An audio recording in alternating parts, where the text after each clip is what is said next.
Verejné obstarávanie nemusí byť len o hľadaní najnižšej ceny, ale môže byť aj investíciou do komunity. Všetko záleží od toho, ako si to nastavíte. Uplatňovanie sociálnych aspektov pomáha verejným obstarávateľom vytvárať príležitosti pre sociálne podniky.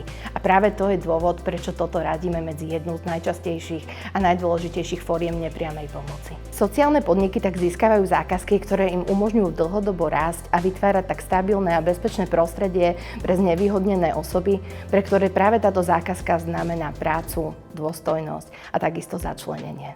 Rovnako v súťažných postupoch je možné využiť inštitút vyhradených zákaziek tak pre podlimitné ako aj nadlimitné zákazky. Výnimky zo zákona o verejnom obstarávaní nám umožňujú zadať zákazku bez použitia súťažného postupu. Jednou z najčastejšie v praxi využívaných je aj výnimka in-house, ktorou obce zadávajú zákazky svojim vlastným mestským alebo obecným sociálnym podnikom. Ďalšou z možností je takisto zadať výnimku pre registrované sociálne podniky, chránené dielne a znevýhodnené osoby napriamo, avšak táto je už finančne limitovaná.